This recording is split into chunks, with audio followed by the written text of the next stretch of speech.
নমস্কার বন্ধুরা, আজ আবারও আপনাদের সামনে উপস্থিত হয়েছি স্বামী বিবেকানন্দের জীবনের কিছু কথা নিয়ে।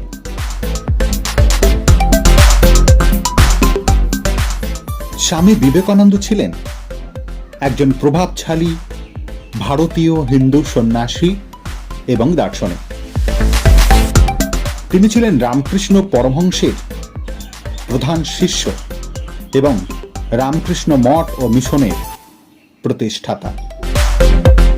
তিনি ছিলেন একজন মহান সংস্কারক এবং মানবতাবাদী, যিনি তার শিক্ষা ও দর্শনের মাধ্যমে বিশ্বজুড়ে পরিচিত।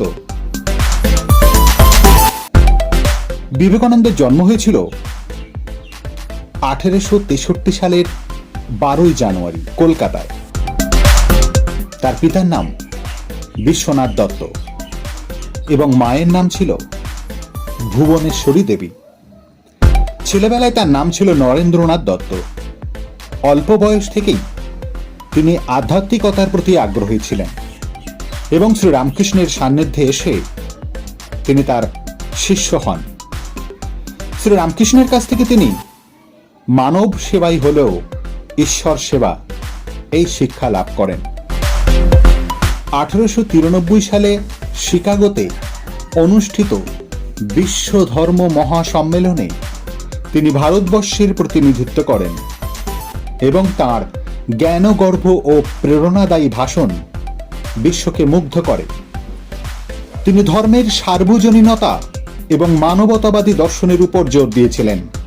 তিনি বিশ্বাস করতেন সকল ধর্মের মূল বার্তা একই এবং মানুষের সেবার মাধ্যমেই ঈশ্বরের সান্নিধ্য লাভ করা যায়। 1897 সালে তিনি রামকৃষ্ণ মিশন প্রতিষ্ঠা করেন, যার লক্ষ্য ছিল শিক্ষা ও সেবার মাধ্যমে সমাজের উন্নয়ন ঘটানো। তিনি বিশ্বাস করতেন শিক্ষা মানুষের মধ্যে সুপ্ত প্রতিভার বিকাশ ঘটায় এবং আত্মনির্ভরশীলতা ও আত্মমর্যাদা বোধ জাগিয়ে তোলে। বিবেকানন্দের শিক্ষা ও দর্শন আজও মানুষকে অনুপ্রাণিত করে।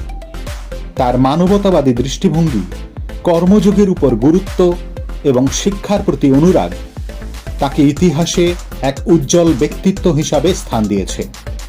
তিনি ছিলেন একজন প্রকৃত দেশপ্রেমিক এবং মানবতাবাদী, যিনি তার জীবন উৎসর্গ করেছিলেন মানব জাতির সেবায়। নমস্কার।